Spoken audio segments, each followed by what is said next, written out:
সমাজে আমরা বিভিন্ন ধরনের মানুষ দেখে থাকি, যাদের প্রলাপ শুনে হয় আপনার রাগ হবে, নয়তো মাথা ঘুরতে শুরু করবে। নমস্কার বন্ধুরা, সবাই কেমন আছেন? আশা করছি খুব ভালো আছেন। গল্প কথায় বর্ণালী চ্যানেলে সবাইকে স্বাগতম। আজ একটা ভিন্ন ধরনের গল্প শোনাতে চলেছি আপনাদের। পরশুরামের সিদ্ধিনাথের প্রলাপ। ভালো লাগলে অবশ্যই লাইক করবেন এবং সাবস্ক্রাইব করতে একদম ভুলবেন না।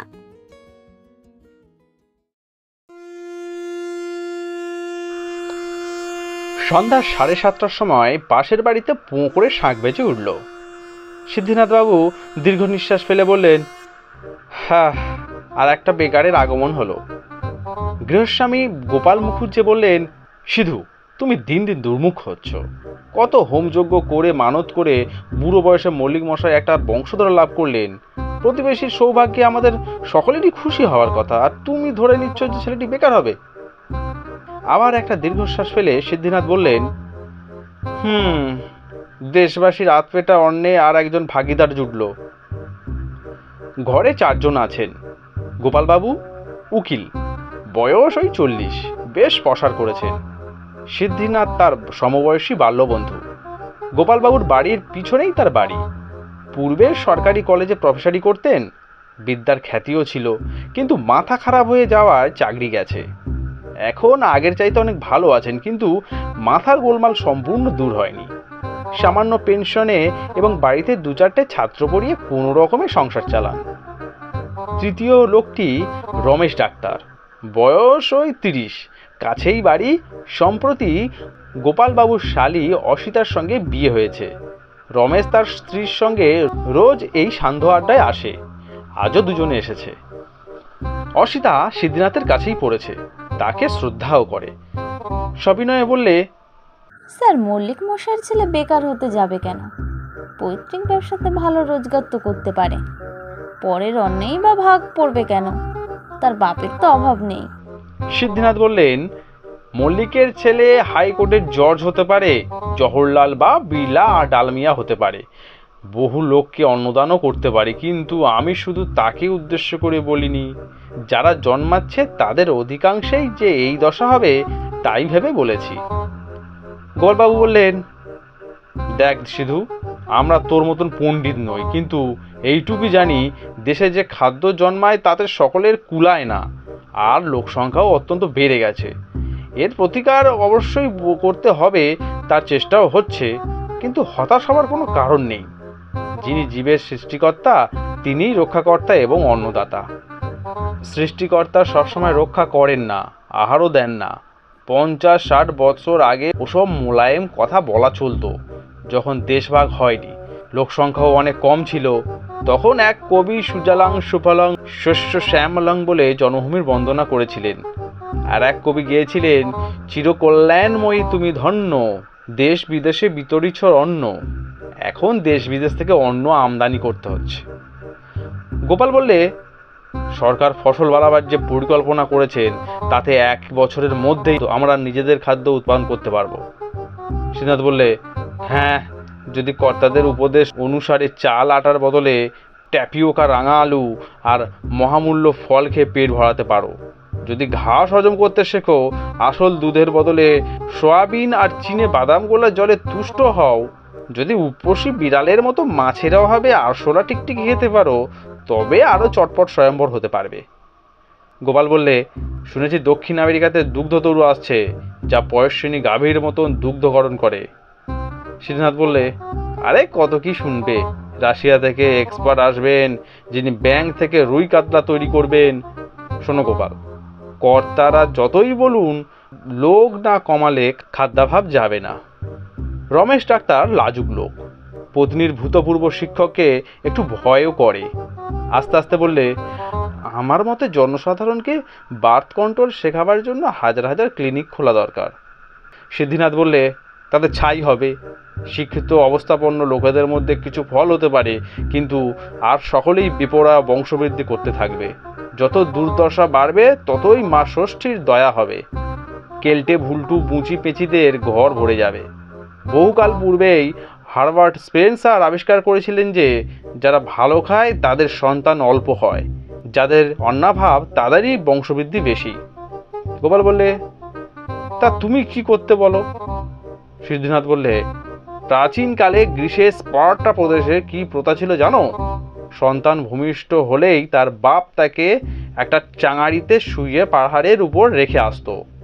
পরদিন পর্যন্ত বেঁচে থাকলে তাকে ঘরে আনা হতো। এর ফলে খুব মজবুত শিশুরাই রক্ষা পেত, রোগা পটকা বেঁচে থেকে সুস্থ বলিষ্ঠ প্রজার অন্নে ভাগ বসাতো না। এদেশেরও সেরকম একটা কিছু ব্যবস্থা দরকার। কি রকম ব্যবস্থা চাও বলে ফেলো। কোনো লোকের দুটো বেশি সন্তান থাকবে না। ব্রহ্মচর্য চালাতে চাও নাকি? পুলিশ বাড়ি বাড়ি খানা তল্লাশি করে বাড়তি ছেলে মেয়ে কেড়ে নেবে, যেমন মাঝে মাঝে রাস্তা থেকে বেওয়ারিশ কুকুর ধরে নিয়ে যায়, তারপর খিলাল ভ্যানে। গোপাল বললে, মহাভারত, তোমার যদি ছেলেপিলে থাকতো তবে এমন বীভৎস কথা মুখে আনতে পারতে না। সিদ্ধিনাথ বললেন, রাষ্ট্রের মঙ্গলের কাছে সন্তান স্নেহ অতি তুচ্ছ। আমি যা বললুম তাই হচ্ছে একমাত্র কার্যকর উপায়। এর ফলে শিক্ষিত অশিক্ষিত সকলেই সন্তান নিয়ন্ত্রণের জন্য উঠে পড়ে লাগবে। এছাড়া আনুষঙ্গিক আরও কিছু করতে হবে। ডাক্তারদের দমন করা দরকার। অসিতা বললে, বেয়ারিশ কুকুরের মতো ঠেঙিয়ে মারবেন নাকি? তোমার ভয় নেই, ভবিষ্যতে মেডিকেল কলেজে খুব কম ভর্তি করলেই চলবে। অসিতা বললে, ডাক্তারদের দ্বারা জগতের কত উপকার হয় জানেন? বসন্তের টিকে, কলেরা স্যালাইন, তারপর ইনসুলিন, পেনিসিলিন, আরও কত কি। প্রতি বছরে কত লোকের প্রাণ রক্ষা হচ্ছে খবর রাখেন? ও, তুমি তোমার বরের কাছে এইসব শিখেছো বুঝি? প্রাণ রক্ষা করে কৃতার্থ করেছেন। কতগুলো ক্ষীণজীবী লোক, রোগের সঙ্গে লড়বার যাদের স্বাভাবিক শক্তি নেই, তাদের প্রাণ রক্ষায় সমাজের লাভ কি? বিস্তর টাকা খরচ করে dyspepsia, diabetes, blood pressure, thrombosis আর প্রোটেস্ট রোগগ্রস্ত অকর্মণ্ড লোকেদের বাঁচিয়ে রাখলে দেশের কোনো উপকার হয়? যারা স্বাস্থ্যবান পরিশ্রমী কাজের লোক, যারা বীর বিদ্বান প্রজ্ঞাবান কবি কলাবিদ, কেবল তাদেরই বাঁচাবার অধিকার আছে। যাদের সেবা করতে সমস্ত স্ত্রীলোকেরও বাঁচা দরকার। তাছাড়া সকলেই আগাছার মতো উৎপাতিতব্য। গোপাল বললে, ওহে রমেশ, এবারে সিদ্ধবাবুর হাঁপানির টান ধরলে ওষুধ দিও না, বিছানা থেকে উৎপাদিত করে একটা রিকশায় তুলে কেওড়াতলায় ফেলে দিও।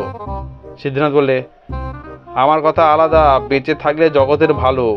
আমার মতন স্পষ্টবাদী প্রাণী উপদেষ্টা এদেশে আর নেই। গোপালবাবুর গৃহিণী নমিতা দেবী একটা ট্রেতে চায়ের সরঞ্জাম নিয়ে ঘরে ঢুকলেন। বয়স বেশি না হলেও এরও ধাত্রী সেকেলে। অসিতা তার দিদিকে আধুনিকী করবার জন্য অনেক চেষ্টা করে হাল ছেড়ে দিয়েছে। নমিতা সান্ধ্য আড্ডাটির জন্য খুশি নন। বিশেষত সিধুনাথকে তিনি দু চক্ষে দেখতে পারেন না। বলেন, পাগল না হাতি, শুধু ভিটকিমি, কুকথার ধুকরি। গতকাল শ্যাকরা নমিতার ফরমাসি নদ দিয়ে গিয়েছিল। তা দেখতে পেয়ে সিধুনাথ কিঞ্চিত অপ্রিয় মন্তব্য করেছিলেন।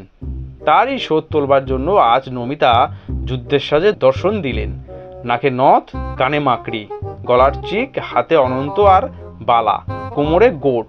কোথা থেকে একটা বাঁকমলও জোগাড় করে পায়ে পড়েছেন। সিদ্ধিনাথ বললেন, আসুন মিসেস মুখুজ্জে। নমিতা বললে, মিসেস আবার কি? আমি ফিরিঙ্গি হয়ে গেছে নাকি? বৌদি বলতে মুখে বাঁধলো কেন? আর বলা চলবে না, এতদিন ভুল ধারণার বশে বলেছি। আজ সকালে হিসাব করে দেখলুম গোপাল আমার চাইতে 8 দিনের ছোট।